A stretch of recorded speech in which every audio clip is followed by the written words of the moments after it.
vou te adorar, Espírito em verdade com o meu viver. Vou testemunhar o teu amor, Senhor, o teu amor, Senhor. Vou te contemplar, Espírito em verdade com o meu viver. Vou testemunhar o teu amor, Senhor, o teu amor, Senhor. Eu vivo só pra te adorar, em espírito, em verdade. Eternamente vou te amar. Tu és Senhor, digno de louvor. Eu vivo só pra te adorar, em espírito, em verdade. Eternamente vou te amar. Tu és Senhor, digno de louvor. Valeu, voltamos com o Cubo, que hoje fala sobre novas profissões. E agora é hora de chamar o nosso VT de curiosidade, mas é uma curiosidade que tem muito a ver com o tema de hoje. Tem bastante. Porque tem a ver com nova profissão. Tem Tudo a ver com né? misturar Aliás, nem profissões também, né? Nem sei o profissional que trabalha lá seria o quê? Nossa, tem gente de tudo quanto é tipo. Na verdade, vamos explicar, né? A gente foi conhecer o único acelerador de partículas Espera, quem aqui sabe o que é acelerador de da América partículas? Latina. Você sabe? Ah. Vamos lá ver rapidinho? Tinha que ser a pessoa da outra ponta, né? Atravessar. Complicado. O que é o acelerador de partículas? Não é científica a minha resposta, mas eu acho que é um equipamento onde eles colocam os átomos e a aceleração deles faz eles se chocarem e daí resultar uma energia. Uma energia. Eu não sei explicar o que é. Então, eu perguntei para vocês porque eu entendia que o acelerador de partículas era para criar a partícula zero. Dois microfones, a pessoa tem uma boca só, Quem quer? ok. Tentei ajudar, não adiantou. E não esse é diferente daquele. Isso é um modelo, mas não é o que a gente foi ver. Isso. Porque esse acelerador, ele não colide as partículas. São elétrons, na verdade, não átomos. Você falou átomos, né? São elétrons e eles não são colididos, eles só são colocados e acelerados e o que eles resultam é em luz, mas é uma luz diferente da nossa luz. Luz infravermelho, luz raio-x. E eu descobri aqui que eu estou falando um monte, a matéria vai rodar. Vamos mostrar, por favor. Rodou o VT.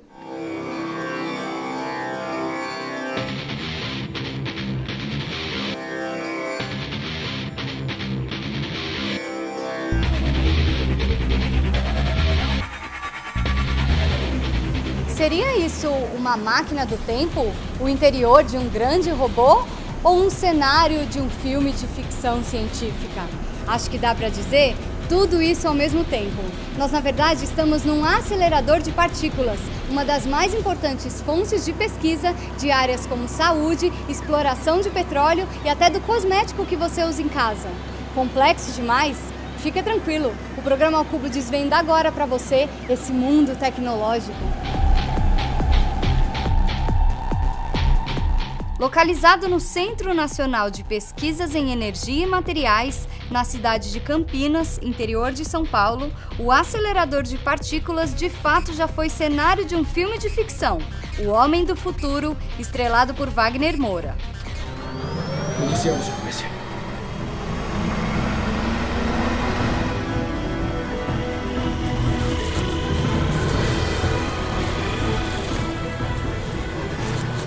Seremos deuses.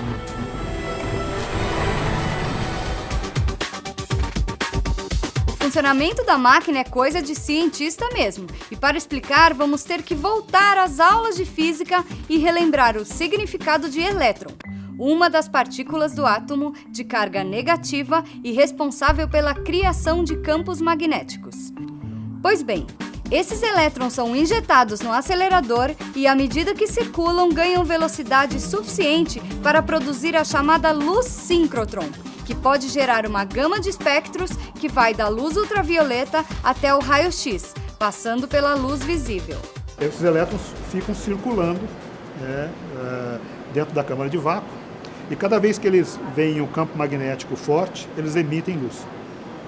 Então essa luz, ela é emitida continuamente pelos elétrons. Em alguns pontos, a gente tem saídas para essa luz. E essas saídas, elas estão direcionadas para uma ótica que seleciona, que faz com que a luz branca produzida pelos elétrons seja trabalhada para chegar até a estação experimental, o que é basicamente cortar aquela parte do espectro que não vai ser utilizado. Diminuindo bem a escala, poderíamos comparar o acelerador com a antiga televisão de tubo, aquela que tem uma espécie de caixa atrás e que ainda funciona lá na casa da vovó. Lá, os elétrons geram a imagem. Aqui, eles viram luz, que é usada para penetrar os materiais pesquisados. Todo mundo sabe que quando você vai lá no hospital para fazer uma chapa de raio-x, o raio-x penetra os materiais. Então tem a grande vantagem de ser não somente focado como uma ponteira laser, mas ao penetrar os materiais ele pode estudar lá o interior deles. E com isso você abre perspectivas que são inimagináveis para fazer medida de imagens, para fazer a estrutura atômica dos mais variados materiais orgânicos e inorgânicos. Então é por isso que os países têm investido cada vez mais em síncrotrons, porque é talvez a ferramenta mais universal para você poder ter esse estudo detalhado. Idealizado em 1987, esse acelerador demorou 10 anos para ser construído e muitas de suas peças e mecanismos foram desenvolvidas no próprio laboratório por físicos, químicos e engenheiros. Tudo isso custou cerca de 70 milhões de dólares, financiados na maior parte pelo governo brasileiro. E esse custo, ele é, de certa forma, pequeno, certo? Para o benefício que ele traz à sociedade. Certo? Porque ele serve de forma aberta a todos os pesquisadores do país, a todos os pesquisadores, como eu falei, da América Latina, as indústrias, certo? Então, a medida dele não pode ser simplesmente um retorno financeiro imediato, mas esse retorno tanto do conhecimento como eventualmente de produtos que, se conseguirem entrar no mercado graças ao desenvolvimento aqui, trará um retorno que é muito maior do que o investimento que é feito. Um exemplo de área que tem retorno científico incalculável é a da saúde, com destaque para as pesquisas que resultam na fabricação de novos medicamentos. O que ele é, no fundo, um remédio? É uma molécula que vai se ligar a, por exemplo, uma proteína do corpo humano, porque as proteínas é que atuam como enzimas e etc. no corpo humano. Então você precisa desenhar a molécula que se liga na proteína. Para eu poder desenhar essa molécula, eu preciso conhecer a estrutura da proteína. Porque como é que eu vou desenhar uma chave se eu não conhecer a fechadura? Certo? Então, é como se a proteína fosse uma fechadura e a molécula fosse a chave. Então, eu preciso descobrir a estrutura da fechadura. Para isso, eu preciso saber onde está cada átomo dessa molécula que está no nosso corpo humano. Então, eu preciso coletar essa molécula, fazer um cristal dessa molécula, do corpo humano, dessa proteína. Aí eu trago ela para o síncrotron, que é essa ferramenta que permite enxergar, uso a radiação síncrotron e vou aprender aonde que está cada um dos átomos dessa proteína. Com isso eu agora tenho a minha fechadura e os pesquisadores da área de biologia podem desenhar essa chave que serão os remédios. Ele é o único laboratório de luz síncrotron da América Latina e recebe pesquisadores brasileiros e estrangeiros. São realizadas em média 400 pesquisas por ano e os materiais pesquisados são bem variados, como as fibras usadas para fazer os cabos de polímeros especiais que ancoram as plataformas de exploração de petróleo. Para desenvolver essas fibras, eles precisam entender a estrutura atômica do polímero para desenhar melhores e melhores fibras. Você tem até exemplos de aplicação em áreas como a arqueologia, certo? Muita gente traz fósseis aqui para usar a capacidade de penetração do raio-x e poder identificar essa estrutura interna do fóssil sem destruí-lo, porque você não quer destruir uma peça que tem milhões de anos, certo?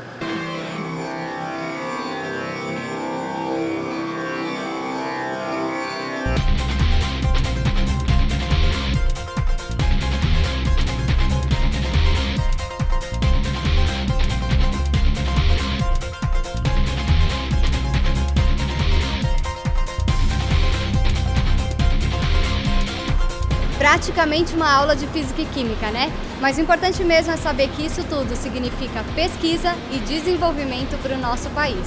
Se você ainda ficou curioso, acesse a nossa página do Facebook. Lá tem outras informações sobre o funcionamento desse acelerador de partículas. Tchau!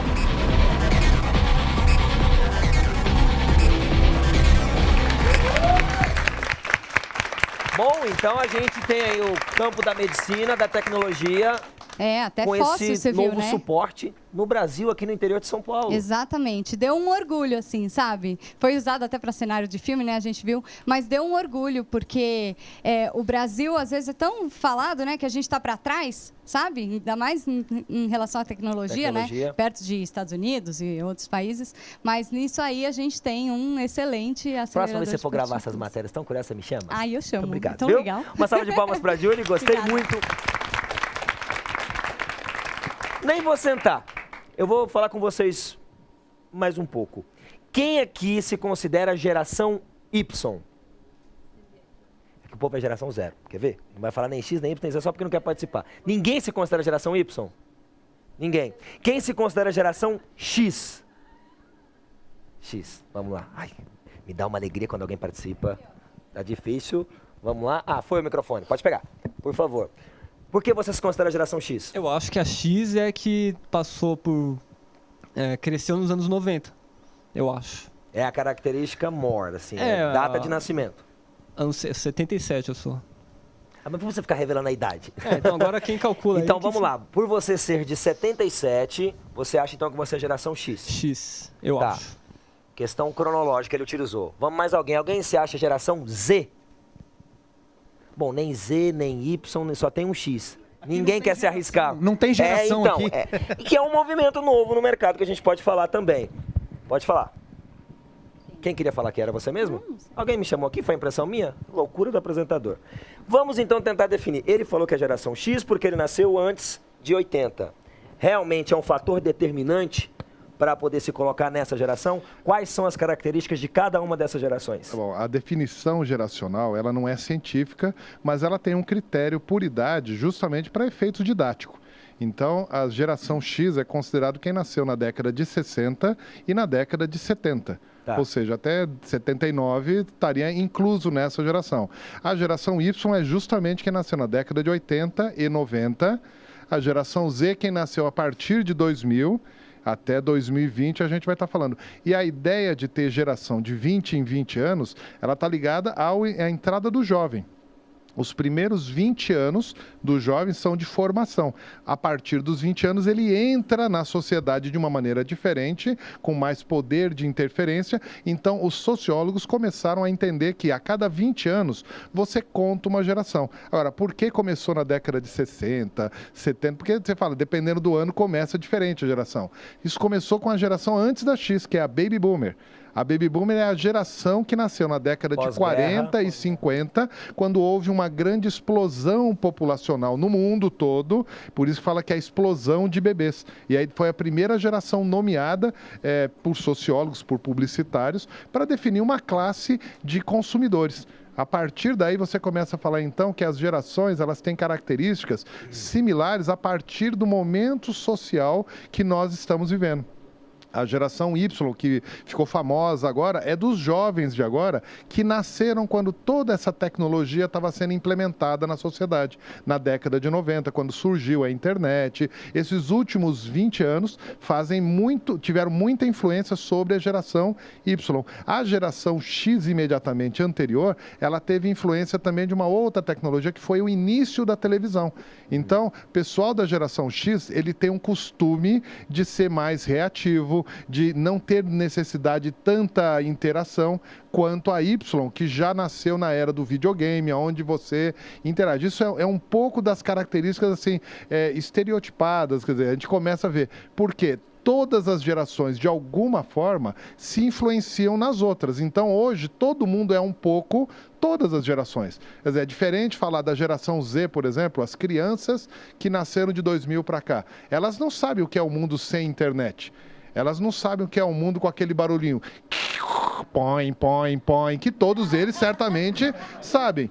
Eles não sabem o que é.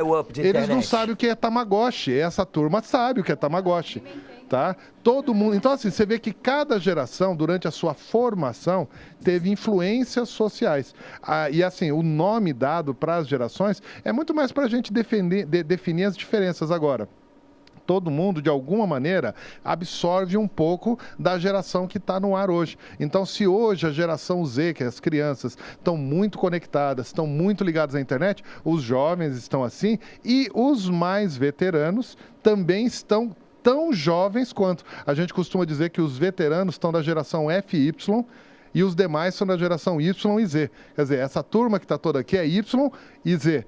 Os veteranos, como nós dois aqui, bons representantes, nós somos FY, né? Que é a geração Forever Young, né?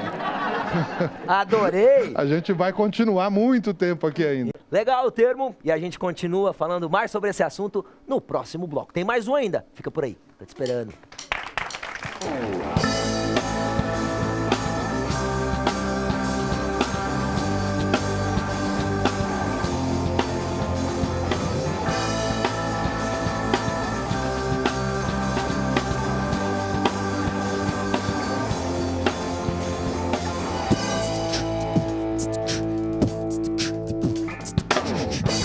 Acordei de um sono que parecia não ter fim.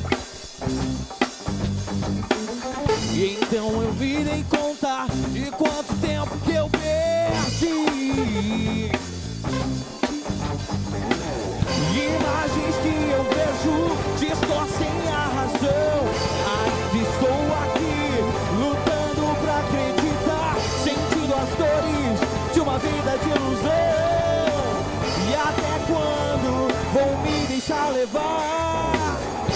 Tudo que eu vivi não me fez desistir de encontrar a minha direção. Ainda estou aqui e vou até o fim. Toma conta do meu coração. Tudo que eu vivi não me fez desistir de encontrar a minha direção. Ainda estou